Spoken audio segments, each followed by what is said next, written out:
চোখের সামনে স্পষ্ট যে ঝাঁ চকচকা কিউট বাইকটা আপনাদের দিলের ধড়কনকে উস্কে দিচ্ছে, এই বাইকটার নামই হান্টার 350। এটা রয়্যাল এনফিল্ডের একটা বাইক, আর একে নিয়ে আজকের আলোচনা। তো ফ্রেন্ডস, কেমন আছেন আপনারা?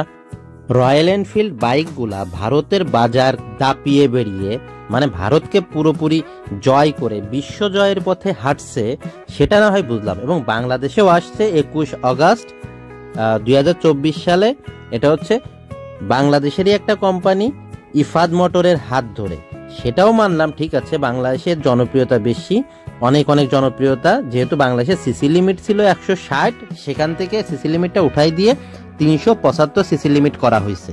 আর রয়্যাল এনফিল্ড বাইকগুলা যেহেতু সর্বনিম্ন বাইকের হচ্ছে সিসি হচ্ছে 350, তো সেখানে 350-এর যে বাইকগুলা আছে তেমনই 4টা মডেল, আপনার হান্টার 350, ক্লাসিক 350, বুলেট 350 আর হচ্ছে মেটিও 350, এই 4টা মডেলের বাইক বাংলাদেশে আসছে বুঝলাম।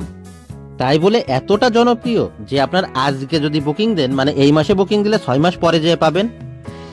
আচ্ছা, তার এইটা নিয়ে আলোচনা করব, তার আগে ছোট্ট একটা ইতিহাস বলে নিই। এটা মোটামুটি ওদের 1891 সালের, হ্যাঁ ঠিকই শুনেছেন, 1891 সালের এটা শুয়ের কোম্পানি, শুস বানাইতো বা সুই বানাইতো। সেই কোম্পানি 1901 সালে মোটরসাইকেল বানানো শুরু করে, এবং তারই ধারাবাহিকতায় এটা ইংল্যান্ডের একটা কোম্পানি কথা বলা হচ্ছে, রয়্যাল এনফিল্ড যে কোম্পানি, পরবর্তীতে সারা দুনিয়া জয় করে এবং বিশ্বযুদ্ধে এদের বাইকগুলো ব্যাপক আর্মিদের কাছে ব্যবহৃত হয়েছিল। পরবর্তীতে ইন্ডিয়াতে ঢোকে, এবং ইন্ডিয়াতে ঢোকার পর এই বাইকটা প্রচণ্ড জনপ্রিয়তা পায়, আর সারা দুনিয়াতে এই বাইকগুলার জনপ্রিয়তাটা কিছুটা ভাটা পড়ে, তবে ইন্ডিয়াতে আরও বাড়ে। এবং ইন্ডিয়ান কোম্পানি প্রথমে হচ্ছে মাদ্রাস মোটর এই কোম্পানিকে কিনে নেয়, রয়্যাল এনফিল্ডকে। আর তারপরে মাদ্রাস মোটর ঠিকমতো চালাইতে পারছিল না বিদায় আইসার মোটরটা এই বাইকগুলাকে মানে এই কোম্পানিকে কিনে নেয় এবং সারা পৃথিবীতে জনপ্রিয় করে তোলে। ছোট্ট করে বলে রাখি, আমি প্রথম দিনে মানে এত ভিড় ছিল যার জন্য ভিডিও ঠিকমতো বানাইতে পারিনি, এবং দ্বিতীয় দিনে এসে আমি ভিডিওটা বানাই। আর আজকের ভিডিওটা মূলত হান্টার 350 এর উপর, তবুও এই ছোট্ট বিবরণটা দিয়ে নিলাম আপনাদের জানার সুবিধার্থে, রয়্যাল এনফিল্ড সম্পর্কে কিছুটা ধারণা আপনাদের মাথার মধ্যে পুশ করার জন্যই আমি ভিডিওটা করেছি। মূল আলোচনা যেহেতু হান্টার 350-কে নিয়েই, তাই জানিয়ে রাখি এটা কত মাইলেজ দেয় সবচেয়ে বড় ব্যাপার, বাংলাদেশের রোডে কত মাইলেজ দিবে। আর তারপরে বড় ব্যাপার যে এটা কাদের জন্য ফিট এবং কাদের জন্য ফিট না, মানে কার কিনা উচিত আর কার কিনা উচিত না। ছোট্ট করে মানে সংক্ষেপে একটা ফিচারগুলো বলে দিই আমি। আপনার হান্টার 350-র ক্ষেত্রে ম্যাক্সিমাম যে পাওয়ারটা পাবেন, এটা যেহেতু 350 সিসির একটা ইঞ্জিন, তো ম্যাক্সিমাম পাওয়ার পাবেন হচ্ছে 20.2 বিএইচপি, আর ম্যাক্সিমাম টর্ক পাবেন 27 Nm। যেখানে মাইলেজের কথা যদি আমি বলি, মানে 1 লিটারে কত দূর দৌড়াবে, তো 1 লিটারে এরা কোম্পানি ক্লেম করতেছে আপনার 40 কিলোমিটার দৌড়াবে আছে হাইওয়েতে, আর শহরের মধ্যে যখন চালাবেন এটা হচ্ছে 35 কিলোমিটার আর কি যাবে, তবে কিছুটা কম আমি শুনে দেখলাম আর কি। এটা মোটামুটি সিটির মধ্যে 30-এর আশেপাশে পাওয়া যায়, সিটির বাইরে গেলে 35 মানে 35-এর কাছাকাছি।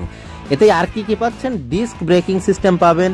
আর এর ওজন নিয়ে যদি কথা বলি, আসলে বলতে গেলে আপনার রয়্যাল এনফিল্ড কোম্পানির প্রত্যেকটা বাইকই প্রচণ্ড ভার, তবে এর ওজন মানে এই ক্লাসিক হান্টার 350-র ওজনটা হচ্ছে সবচাইতে কম, এবং 181 কেজি এর ওজন, তবুও কম নয়।